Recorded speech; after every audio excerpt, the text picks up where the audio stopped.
మొత్తానికి ఎమ్మెల్యే కోట ఎమ్మెల్సీ ఎన్నికల షెడ్యూల్ రావడంతో తెలంగాణ కాంగ్రెస్ లో అయితే హీట్ పెరిగిందని చెప్పాలి. అసెంబ్లీ ప్రస్తుత బలబలాల ప్రకారం 4 సీట్ల అధికార కాంగ్రెస్ కు 1 బీఆర్ఎస్ కు దక్కనుంది.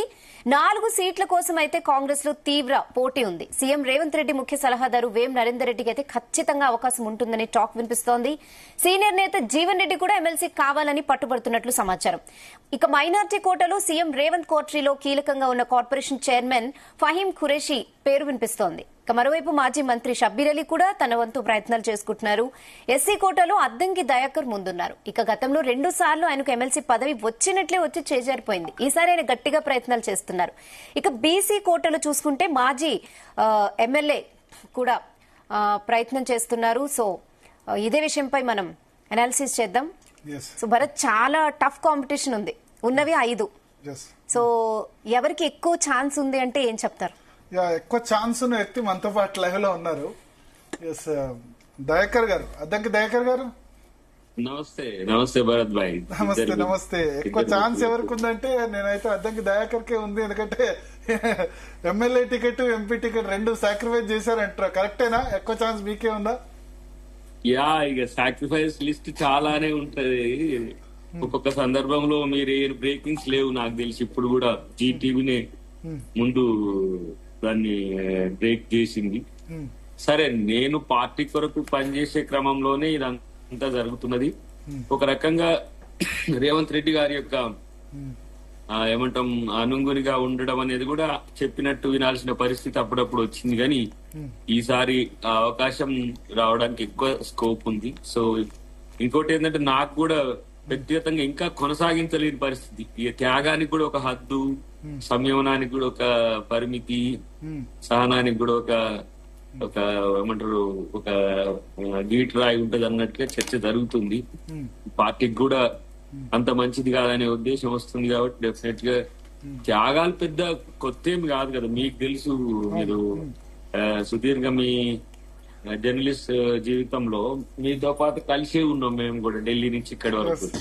ఉద్యమ కాలం నుంచి కూడా ఆ రోజు ఉద్యమానికి పనిచేసిన. ఆఫ్ కోర్స్ దానివల్ల బీఆర్ఎస్ కొంత లబ్ధి పొందింది అనుకోండి. బీఆర్ఎస్ తో మేమేమి అంటే ఇప్పుడు బీఆర్ఎస్, అప్పటి టీఆర్ఎస్, జేఏసీలో చాలా మంది నాయకులు అవకాశాలు తీసుకున్నాం. కానీ మేము టీఆర్ఎస్ వైపు ఆ రోజు ఆలోచించలేదు.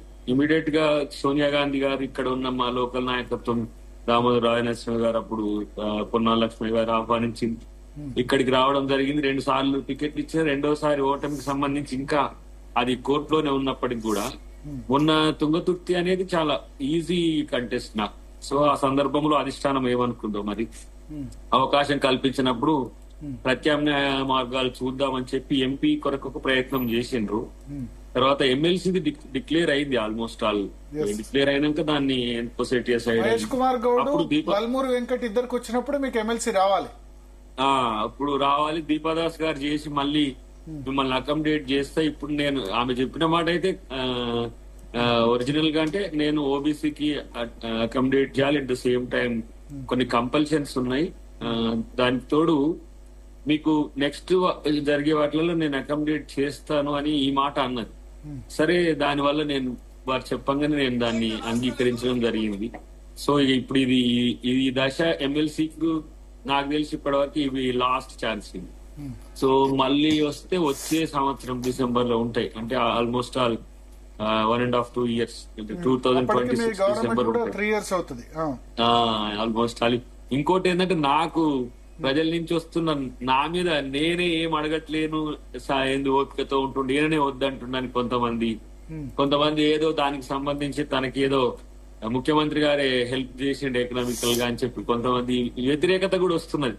ఒక రకంగా ఆయనను మనం కావాలని కోరుకుంటున్నాం కానీ ఆయనకు ఏది కావాలని లేదనేది కొంత విమర్శ.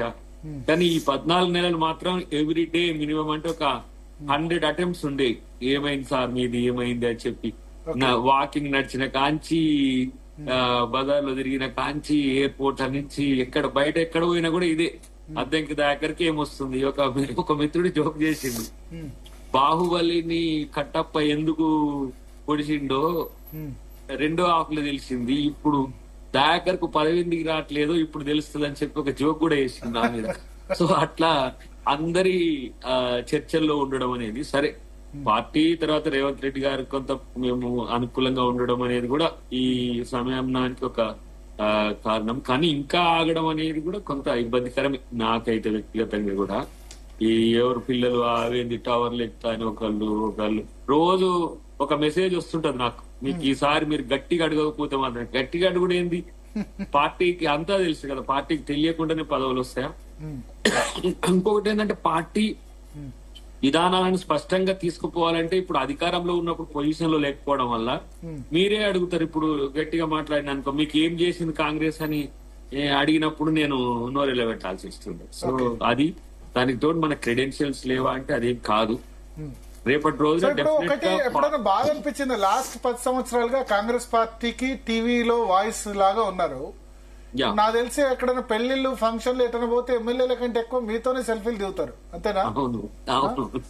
ప్రజలందరూ కాంగ్రెస్ పార్టీ అంటే గుర్తుపట్టేది అద్దంకి దయాకర్. మేబీ ఎమ్మెల్యేలు ఎమ్మెల్సీలు ఆ లోకల్ రీజన్ లో ఉంటదేమో, బట్ రాష్ట్రంలో అద్దంకి దయాకర్ అంటే గుర్తుపట్టని వాళ్ళు కాంగ్రెస్ పార్టీ కేడర్ అంటే ఎవరు ఉండరు. అవును, దానికి తోడు ఉద్యమ కాలం నుంచి వెల్ నోన్ ఫేస్ అవ్వడము, తర్వాత ఎవరూ లేనప్పుడు కూడా నేను కాంగ్రెస్ పార్టీ ఆలోచన విధానాన్ని చాలా సీరియస్ గా ఎన్నో ఓటములను మనం డిస్కస్ చేసినాం, ఎన్నో రాష్ట్రాల ఓటములను కూడా మనం డిస్కస్ చేసినప్పుడు నేను డిఫెన్స్ లో ఉండి కూడా చాలా సీరియస్ గా పోరాడడం అనేది అందరు చూసింది. అదే దయాకర్ ను ఇంకా చాలా మందికి ఈ కాంగ్రెస్ పార్టీ నాయకుడిగానే తెలుసు, ఈ 10 సంవత్సరాలు నేను చేసిన సేవనే తెలుసు.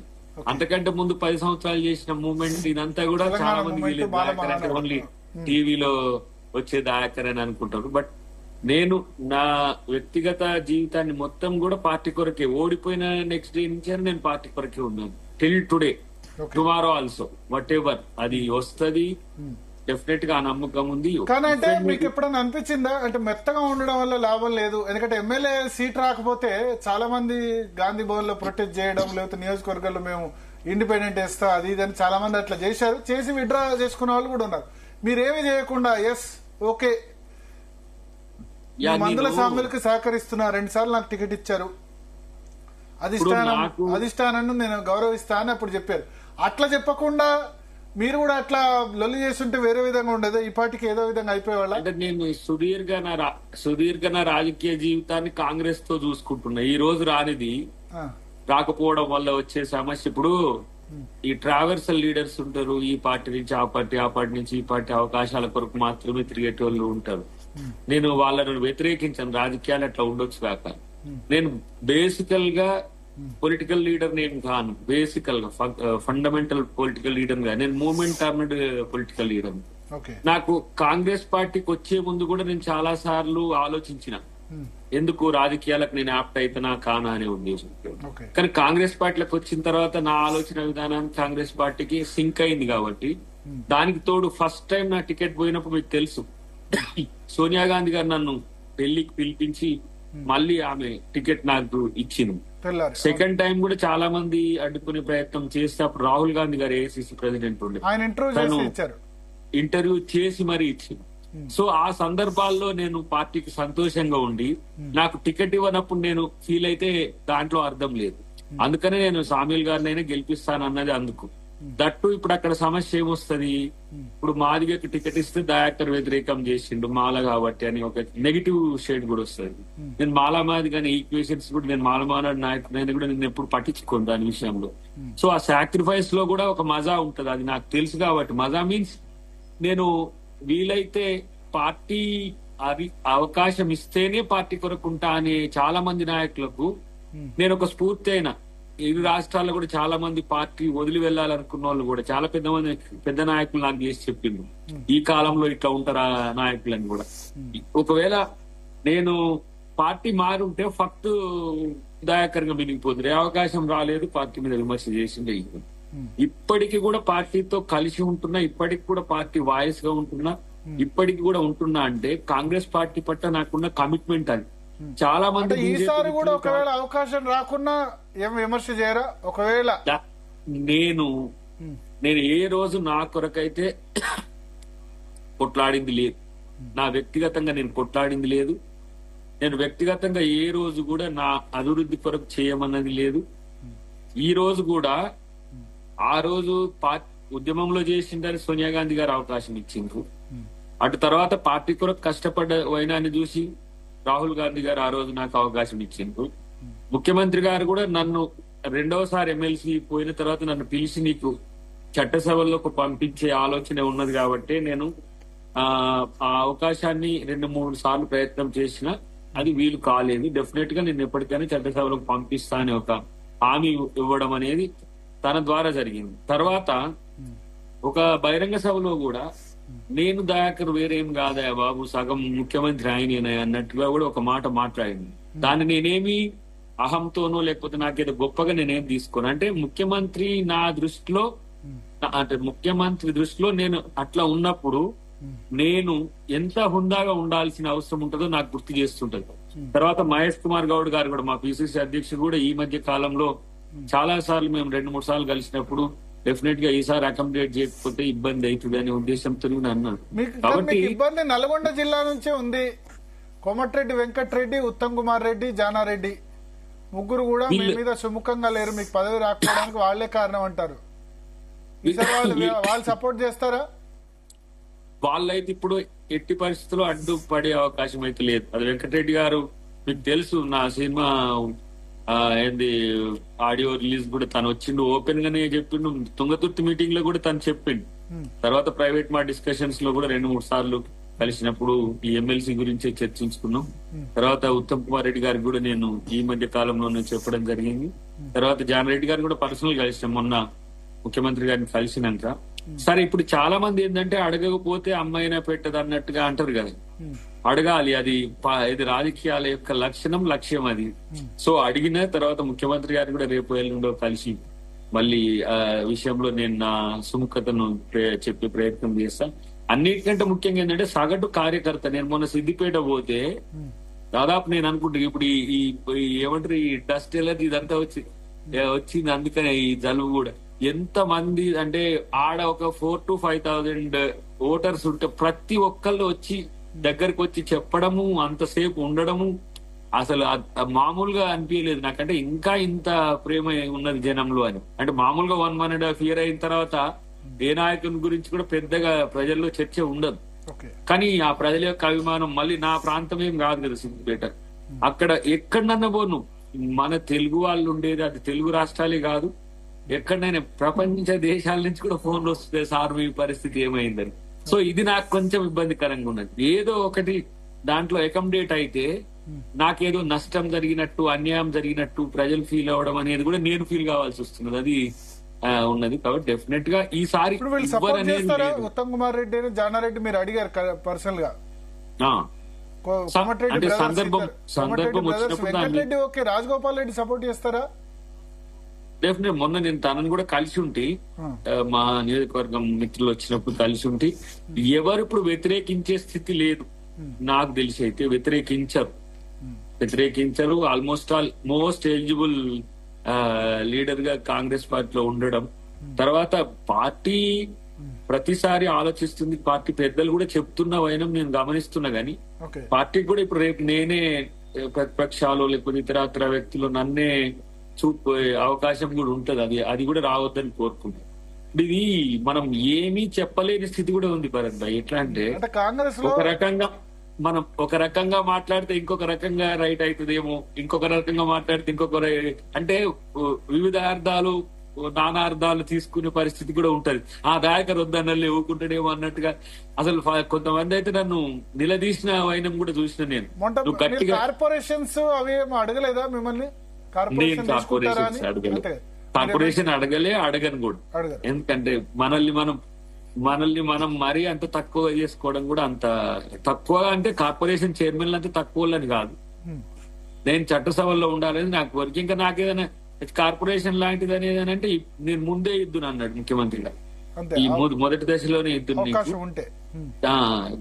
అంటే నేను కార్పొరేషన్ లో కూడా సెకండ్ లిస్ట్ లో ఇచ్చే పరిస్థితి లేదు. కాబట్టి నేను కార్పొరేషన్ తక్కువ చేయను, కానీ నేను చట్టసభల్లో ఉండాలనేది లక్ష్యం ఉంది. కాకపోతే నెక్స్ట్ దట్స్ ఇట్, అంతే. మరి దయాకర్ మరి నన్ను నేను అంత తక్కువగా చూసుకోవడం అనేది కూడా నాకు నేను మోసం చేసుకున్నట్టు, అది పద్ధతిగా కూడా. హైకమాండ్ సంబంధించి చాలా సర్ప్రైజింగ్ డిసిజన్స్ ఉంటాయి. ఇప్పుడు ఎగ్జాంపుల్ కేవీపీ రామచంద్రరావుకి 2008 వరకు రాజ్యసభ దొరకలేదు. 2004 నుంచి రాజశేఖర రెడ్డి ట్రై చేసిన అట్లా ఈక్వేషన్ టైంకి ఎవరో ఒకళ్ళది పేరు వస్తూ ఉంటది. సో ఇప్పుడు ఇప్పుడైతే ఎస్సీ ఇష్యూస్ లలోనైతే ఎవరు అంటే లేరు, నాకు సరిపోలే దగ్గరలో లేరు.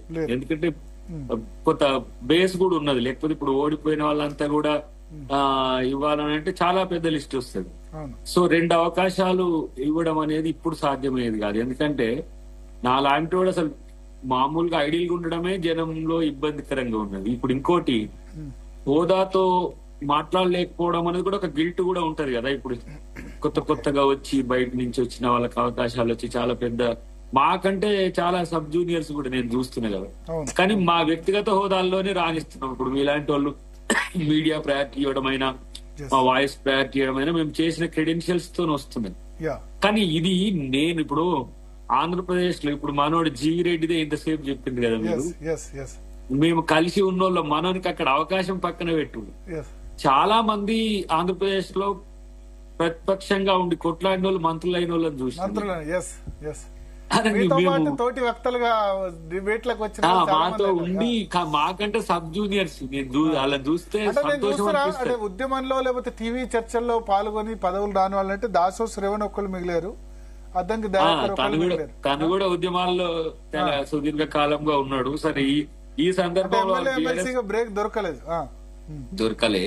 బట్ నేనేమంటున్నా అంటే పదవీకాంక్ష అనే దానికంటే పదవులు ఉత్తపుణ్యానికి తెలియని వాళ్ళకి కూడా వస్తున్నప్పుడు మనకు రాకపోయినప్పుడు జనంలో కూడా ఒక చర్చ జరుగుతుంటది. మనం ఇన్ఎఫిషియెంట్ కింద కూడా అనుకుంటా కొంతమంది, లేదంటే దయాకర్ను అణిచివేస్తుండ్రు, అనగదొక్కుతుండ్రు, లేకపోతే దయాకర్ను ఇంకేదో, ఇవన్నీ పదాలు వినడం నాకు ఇంకా ఇష్టం లేదు. ఇప్పటికే నేను అనుకుంటున్న 2-3 టైమ్స్ మేజర్ పోస్టులను నేను సీరియస్ గా తీసుకోకపోవడం వల్ల కాదు, పార్టీ నిర్ణయం తీసుకుంటది నేను చేసిందని అంటే. కానీ ఇవన్నీ కూడా కొంత రాజకీయాల్లో అధికారం వచ్చినాక చర్చలు వేరే తిరుగుంటాయి కదా. అధికారం రాకముందు ఎవరు కూడా మాట్లాడడానికి, పార్టీ విచారధార మీద పోరాడడానికి కూడా సిద్ధంగా ఉండరు. ఇప్పుడు మాత్రం చాలా కాంపిటీషన్ ఉన్నట్టు మనకు కనబడుతుంటారు. దాన్ని మనం లైట్ గా తీసుకోవాలి. డెఫినెట్ గా మనకు వస్తుందనే ఉద్దేశంతోనే నాకైతే మాక్సిమం రావడానికి స్కోప్ ఉంది. దాన్ని పార్టీ కూడా దాన్ని దృష్టిలో పెట్టుకుంటుందని నేను అనుకుంటున్నా. థ్యాంక్ యూ అద్దంకి దయాకర్ గారు. సో మొత్తానికి ఖచ్చితంగా అంటే మీడియా నుంచి, ఛానల్స్ నుంచి పోలు పెడితే ఎవరికి కాంగ్రెస్ లో ఎమ్మెల్సీ ఇవ్వాలంటే అద్దంకి దయాకర్ నెంబర్ ఖచ్చితంగా ప్రజా పోలు పెట్టా, మీడియా నుంచి పోలు పెట్టా ఖచ్చితంగా అద్దంకి దయాకర్ అయితే కాంగ్రెస్ పార్టీ. ఒకటి మాత్రం చెప్పాలి చివరిగా భరత్ భాయ్, ఇప్పుడు 20 years of political and public life లో ఏ చిన్న పదవి లేకుండా కూడా మనం ఇప్పటి వరకు ఉండగలిగిన ఒకటి. రెండవది, ప్రజల్లో నాయకులుగా మనం ఉండాలని కోరుకుంటున్నప్పుడు అవకాశం అందిపుచ్చుకోకపోవడం కూడా మనదే తప్పు అనే స్థితికి వచ్చింది ఇప్పుడు నా విషయం. కాబట్టి డెఫినెట్ గా ఈ సందర్భాన్ని చాలా ఎఫెక్టివ్ గానే నేను వినియోగించుకునే ప్రయత్నం అయితే చేస్తా. పార్టీ కూడా ఆ దిశగానే ఉందని నాకున్న సమాచారం. Right, all the best Addanki Dayakar గారు. చూద్దాం, మార్చి 20వ తేదీ అంటే మార్చి 10వ తేదీ తెలిసిపోతుంది నామినేషన్ సంబంధించి. సో రెహానా, అంటే ఇంకా మొత్తం 5 ఖాళీ అవుతున్నాయి ఎమ్మెల్సీలు. 5లో బీఆర్ఎస్ కి 1 వచ్చేస్తుంది, కాంగ్రెస్ పార్టీకి 4. నిజానికి 10 మంది ఎమ్మెల్యేలు చంపారు కదా, అది కాకపోతే బీఆర్ఎస్ కు 2 వచ్చేది. ఎమ్మెల్సీ ఎన్నికల్లో సూత్రం ఏంటంటే ఇప్పుడు 5 సీట్లు ఖాళీ అయ్యాయి కదా, 5 + 5 ప్లస్ ఎట్లా ఎమ్మెల్యే కోటా ఎమ్మెల్సీ దాన్ని ఎట్లా ఎక్కేస్తారంటే 119 సీట్లు ఉన్నాయి కదా అసెంబ్లీలో, 119 + 1 బై ఎన్ని సీట్లు ఖాళీ అవుతే అంతా +1 అంటే 119 బై 5 + 1 అంటే ఎంత 6. 119 5 సీట్లు ఖాళీ అవుతాయి +1 6 అంటే 20 ఓట్లు వస్తే ఒకళ్ళు ఫస్ట్ ప్రాధాన్యత ఓటు కింద ఒక పార్టీ గెలుస్తుంది. సో 22లో 40 ఓట్లు బీఆర్ఎస్ కి వస్తే బీఆర్ఎస్ 2 గెలవగలుగుతుంది. కాంగ్రెస్ పార్టీ 23లో 60 వస్తే గెలవగలుగుతుంది. అయితే ఇప్పుడు ఏంది 64 ప్లస్ కాంగ్రెస్ దగ్గర ఎంతమంది 10 మంది ఎమ్మెల్యేలు చంపారు, 74 ఉంది. బీఆర్ఎస్ దగ్గర 30 మందే ఉన్నారు. కాబట్టి ఆ first priority vote, second priority vote ఇవన్నీ పెట్టుకుంటే బీఆర్ఎస్కు ఒకటే వచ్చే అవకాశం ఉంది. 119 నేను చెప్పిన సూత్రం ఇది. ఏ ఎమ్మెల్సీ ఎలక్షన్లో అయినా ఎమ్మెల్యే కోటా చేయాలంటే సింపుల్. 119 ఏదైతే ఉందో 119 మన దగ్గర ఎమ్మెల్యే స్థానాలు, అంటే ఆంధ్రప్రదేశ్లో 175 అట్లా కౌంట్ చేయాలి. 119 బై ఖాళీ అవుతున్నాయి ఎన్ని? ఖాళీ అవుతున్నాయి 5 ప్లస్ 1, 119 బై 6 అంటే 20 స్థానాలకు 1. ఈ లెక్కన కాంగ్రెస్ కు 3 రావాలి, కానీ 10 మంది ఎమ్మెల్యేలు జంప్ అవుతున్నారు కాబట్టి 4 వస్తున్నాయి. బీఆర్ఎస్ కు 1 వస్తుంది.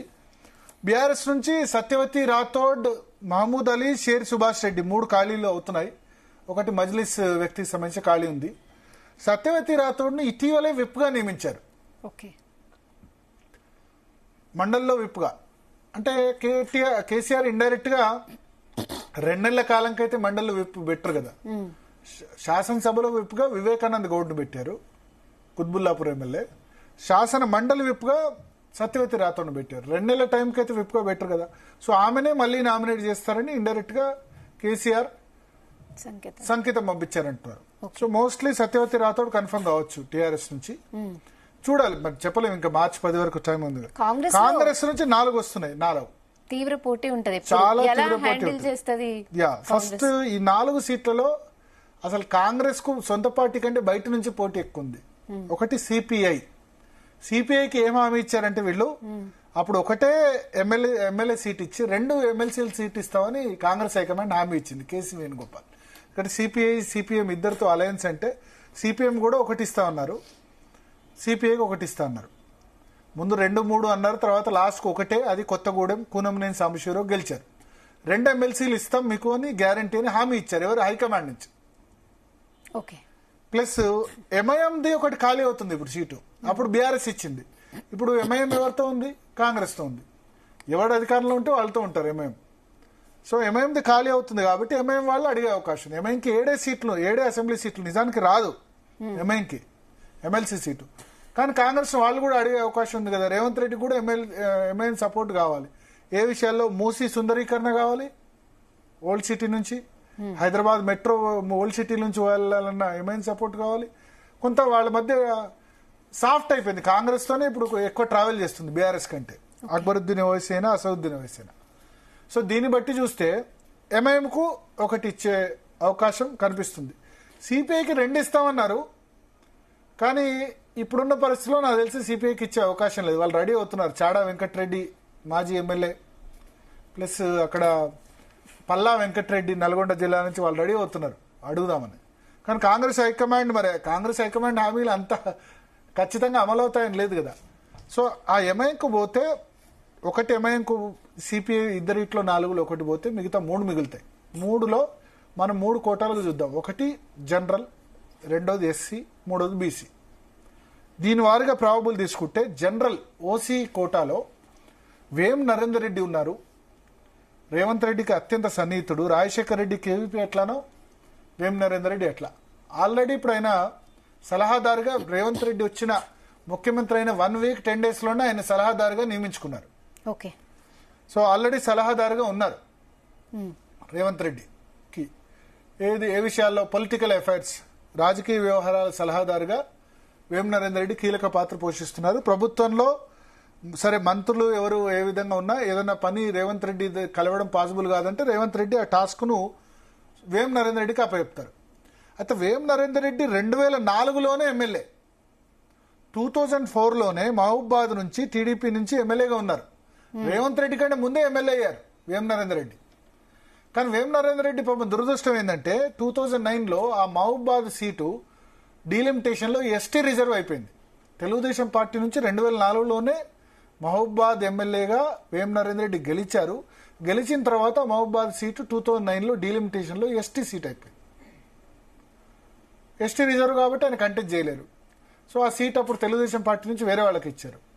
ఇంకొకటి, రేవంత్ రెడ్డికి ఉన్న మీద ప్రధాన కేసు ఏంటి? ఓటుకు నోటుకు వ్యవహారంలో ఎవరిని గెలిపించేందుకోసం రేవంత్ రెడ్డి ఆ స్టీఫెన్సన్ లేకపోతే ఆడియో టేబుల్ బయటకు వచ్చి ఓటుకు నోటు అప్పుడు ఎమ్మెల్సీ క్యాండిడేట్ తెలుగుదేశం పార్టీ తరఫున వేం నరేందర్ రెడ్డి గెలుపు బాధ్యతను తన భుజాన మీద వేసుకొని రేవంత్ రెడ్డి ఆ ఓటుకు నోటు వ్యవహారంలో స్టీఫెన్సన్ సంబంధించి మనం అందరం చూసాం. 50 లక్షలు ఇచ్చినట్టు వీడియో టేప్లో ఆరోపణ వచ్చింది.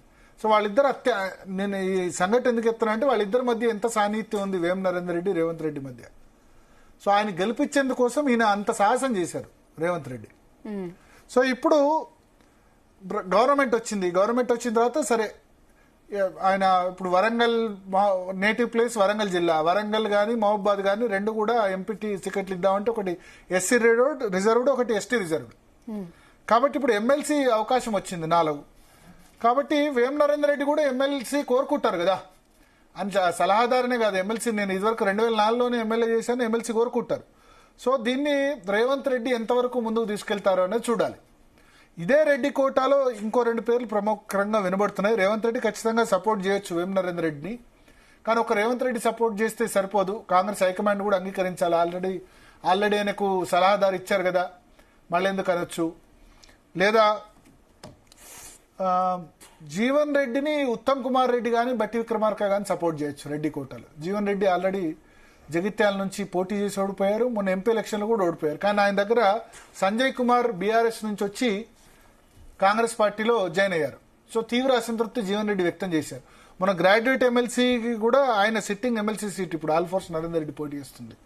కానీ జీవన్ రెడ్డి దానిలో నాకు ఎమ్మెల్యే కోటానే కావాలని పట్టుబట్టారు. సో జీవన్ రెడ్డి ఒకటి పోటీలో ఉన్నారు. ఇక యంగ్ యూత్ నుంచి చూస్తే సామ రామ్మోహన్ రెడ్డి, అతను మీడియా కమిటీ కన్వీనర్ గా ఉన్నారు. మొన్న నామినేటెడ్ పోస్ట్ కూడా ఏం తీసుకోలేదు, ఎమ్మెల్సీ కావాలని చెప్పి, న్యాయవాది, అతను ఆశిస్తున్నారు. ఇక ఓసీల నుంచే ప్రస్తుతం ప్రభుత్వానికి ప్రోటోకాల్ అడ్వైజర్ గా ఉన్నారు హర్కాళ వేణుగోపాలరావు.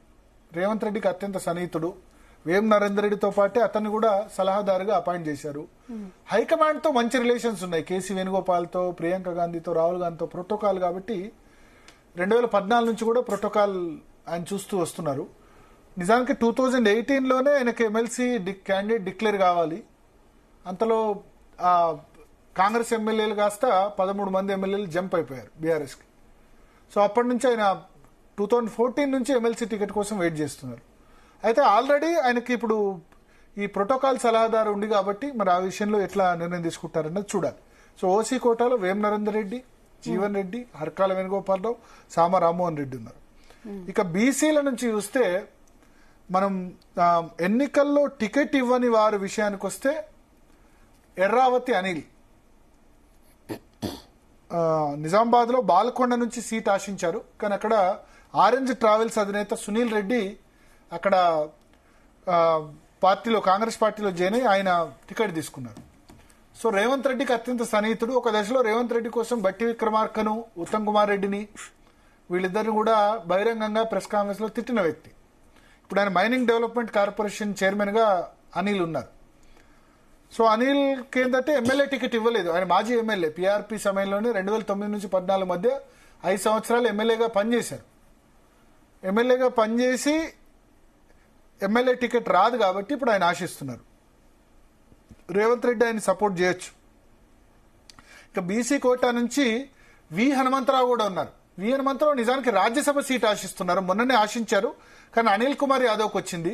సోనియా గాంధీకి అత్యంత సన్నిహితుడు, 3 సార్లు రాజ్యసభ మెంబర్ చేశారు, పీసీసీ అధ్యక్షుడు చేశారు. పార్టీ అధికారంలోకి వచ్చింది.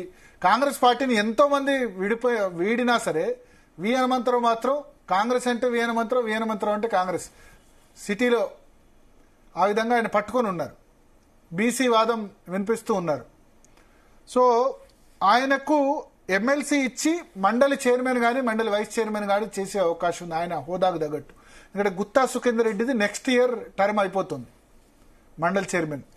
బీఆర్ఎస్ నుంచే గుత్తా సుఖేందర్ రెడ్డి ఎన్నికైనా కాంగ్రెస్ వైపు వచ్చేసారు. ఇప్పుడు కాంగ్రెస్ తోనే ఆయన టచ్ లో ఉన్నారు. ఆయన కుమారుడు గురించి ఆలోచిస్తున్నారు. గుత్తా అమిత్ రెడ్డి గురించి కాంగ్రెస్ పార్టీ నుంచి టికెట్ ఆయన ఆశిస్తున్నారు. సో వి హనుమంతరావు ఆయన కోరిక ఏంటంటే నన్ను మండలి చైర్మన్ చేసేది ఉంటే అంటే గౌరవప్రద స్థానం ఇక్కడి నుంచి ఇవ్వండి, ఎమ్మెల్సీ ఇవ్వండి, లేకపోతే రాజ్యసభ అయినా పంపండి. నెక్స్ట్ రాజ్యసభ ఖాళీ అవుతున్నాయి కాబట్టి రాజ్యసభ అయినా పంపండి అన్నది వి హనుమంతరావు రిక్వెస్ట్. మధు యాష్కి గౌడ్ ఒకవేళ ఓడిపోయిన వాళ్ళకి కూడా టికెట్ ఇస్తే మధు యాష్కి గౌడ్ కూడా రేస్లో ఉంటారు. కానీ మధు యాష్కి గౌడ్ టికెట్ ఇవ్వాలంటే అది రాహుల్ గాంధీ లెవెల్లో జరగాలి, రాహుల్ గాంధీ మల్లికార్జున్ లెవెల్లో జరగాలి. ఓడిపోయిన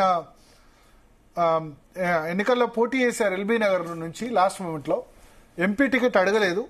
కాబట్టి ఒకవేళ హైకమాండ్ కనుక డిసైడ్ చేస్తే ఓడిపోయిన వాళ్ళకు కూడా ఇవ్వాలనిస్తే మధు యాష్కి గౌడ్ కూడా ఉంటారు. ఇక యంగ్ ఫేస్ చరణ్ కౌశిక్ యాదవ్, అతను కూడా టికెట్ ఎక్కడ అడగలేదు, పార్టీ కోసమే పనిచేశారు. ప్రస్తుతం జనరల్ సెక్రటరీగా ఉన్నారు. యాదవ్ సామాజిక వర్గం కాబట్టి అతను కూడా బీసీ కోటా నుంచి అడుగుతున్నారు. ఇది అంటే బీసీ ఎస్సీ కోటాలో అద్దంకి దయాకర్ ఉన్నారు యాస్టీస్. ఇక బీసీ కోటాలో ఇంకో పేరు సునీతారావు మహిళా కాంగ్రెస్ అధ్యక్షురాలు ఆమె. కాకపోతే ఆమెకు సీటు గోషమాల్ నుంచి ఇచ్చారు. గోషమాల్ అంటే రాజాసింగ్ సీటు, అది ఎట్లా కాంగ్రెస్ పార్టీ గెలవదు. కాకపోతే ఎన్నికల సమయంలో ఆమె ఖైరతాబాద్ సీట్ అడిగింది, ఖైరతాబాద్ లో ఉంటుంది. ఖైరతాబాద్ సీట్ ఇవ్వకుండా ఖైరతాబాద్ సీటు విజయారెడ్డికి ఇచ్చి ఖైరతాబాద్ లేకపోతే అంబర్పేట ఇవ్వండి అంటే ఆమె తీసుకుపోయి గోషామాల్ సీట్ ఇచ్చారు చివరి నిమిషంలో. గోషామాల్ సీట్ అంటే అదేంది కాంగ్రెస్ పార్టీ గోషామాల్ ఎట్లాగో రాజాసింగ్ మన భాషలో చెప్పాలంటే ఇది దేవుడికి ముందన్నట్టు ఆ సీట్ అంత ప్రాముఖ్యత కాంగ్రెస్ పార్టీ గెలవడం ఇంపాసిబుల్ ఉన్న సీటు. సో అటువంటి సీట్ ఇచ్చారు కాబట్టి ఆమె అడుగుతున్నారు మహిళా కోటాలో. ప్లస్ ఆమె బీసీ ముదిరాజ్ సామాజిక వర్గం. సో ఆమె అక్కడి నుంచి ఎమ్మెల్సీ సీటు అడుగుతున్నారు. అయితే ఓడిపోయిన వాళ్ళకి టికెట్ ఇస్తేనే ఆమెకు పాసిబిలిటీ ఉంటుంది, ఎందుకంటే ఆమె కూడా ఎన్నికల్లో ఓడిపోయింది కదా. కానీ ఆమె చెప్పేది ఏంటంటే గోషామాల్ సీట్ ఇచ్చారు, నాకు డబ్బులు కూడా ఇవ్వలేదు, అది ఎట్లా గెలిచే సీటు కాదు, లాస్ట్ మూమెంట్లో నువ్వు కంటెస్ట్ చేయమంటే చేశానని చెప్పి. అయితే ఒకటి సునీతారావు అడ్వాంటేజ్ ఏంటంటే దేశంలోనే హైయెస్ట్ మెంబర్షిప్ చేశారు మహిళలకి. మొత్తం మహిళా కాంగ్రెస్ దేశం మొత్తం మీద 5 లక్షల మెంబర్షిప్ చేస్తే ఒక్క తెలంగాణ రాష్ట్రంలోనే 1,10,000 మెంబర్షిప్ చేసింది. అంటే 20% మెంబర్స్ తెలంగాణ నుంచే అయ్యారు. ఇవాళ అల్కలాంబ జాతీయ మహిళా కాంగ్రెస్ అధ్యక్షురాలు వచ్చి ప్రెస్ కాన్ఫరెన్స్ పెట్టారు. సో 20% సభ్యత్వాలు మహిళా కాంగ్రెస్ జాతీయ కాంగ్రెస్ సభ్యత్వాలు తెలంగాణ నుంచే అయ్యాయి. అయితే ఆమెకున్న ప్రాబ్లం ఏంటంటే రేవంత్ రెడ్డి కానీ లేకపోతే ఇటు మహేష్ కుమార్ గౌడ్ కానీ వీళ్ళ నుంచి సపోర్ట్ వస్తుందో లేదో. ఉత్తమ్ కుమార్ రెడ్డి, బట్టి విక్రమార్క మేబీ సపోర్ట్ చేస్తారేమో. బట్ ఎందుకంటే మహిళా కాంగ్రెస్ అధ్యక్ష పదవిని ఆమెను తీసేసి సరితా తిరుపతయ్య గద్వాల్లో ఇప్పుడు బండ్ల కృష్ణమోహన్ రెడ్డి బీఆర్ఎస్ నుంచి కాంగ్రెస్ పార్టీ జాయిన్ అయ్యారు. కాబట్టి సరితా తిరుపతయ్యకు మహిళా కాంగ్రెస్ అధ్యక్షురాలు ఇవ్వాలని అనుకుంటున్నారు. ఇవ్వాలంటే నాకేదో ఒక పదవి ఇవ్వాలని సునీతారావు అడుగుతున్నారు. సో ఒకవేళ జరిగితే మహిళా బీసీ అనుకుంటే కనుక సునీతారావుకు అవకాశం రావచ్చు. ఎస్సీలో అద్దంకి దయాకర్ ఉన్నారు, సంపత్ కూడా అడుగుతున్నారు. కానీ ఆయన ఓడిపోయారు, ఎమ్మెల్యే టికెట్ వచ్చింది.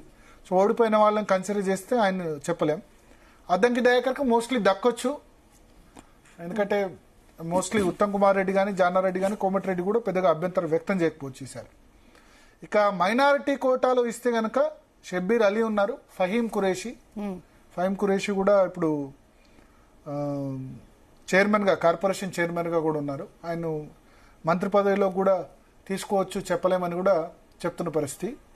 బీసీ కోటాలో ఇంకో ఇంపార్టెంట్ పేరు ఉంది, నీలం మధు ముదిరాజ్.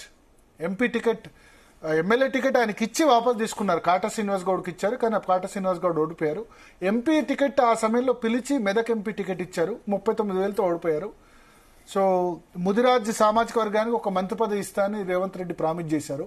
ఒక్క ఎమ్మెల్యే ఉన్నారు మహబూబ్నగర్లో, వాకిటి శ్రీహరి ఉన్నారు మక్తల్ నుంచి.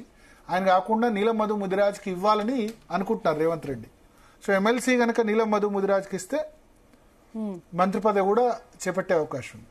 సో ఇది అంటే మొత్తం కాంగ్రెస్ పార్టీకి సంబంధించిన ఎమ్మెల్సీలకు సంబంధించిన ప్రాబబిలిటీ లిస్ట్ ఇది ఇవాళకి సంబంధించి. ఇంకా ఆంధ్రప్రదేశ్లో కూడా ఉన్నారు. సో మొత్తానికి కాంగ్రెస్ అయితే దీన్ని బాగా హ్యాండిల్ చేస్తుందంటారు. చూడాలి, అంటే కాంగ్రెస్ ఎట్లా హ్యాండిల్ చేస్తే అసంతృప్తులన్నీ ఉంటాయి కదా కాంగ్రెస్ పార్టీలో. అసంతృప్తులు ఏ విధంగా, ఇప్పుడు అద్దంకి దయాకర్ ఒకటి అలగలేదు. మొన్న అసెంబ్లీ టికెట్ సమయంలో అయితే గాంధీ భవన్ మీద దాడులు ఇవన్నీ ఎప్పుడు కామనే కదా. కొంచెం కాంగ్రెస్ పార్టీలో అంతర్గత ప్రజాస్వామ్యం ఎక్కువ అంటే చాలా ఎక్కువ. సో మరో ఇంట్రెస్టింగ్ టాపిక్ అనాలిసిస్ చేసే ముందు ఇప్పుడు డిఎన్ లో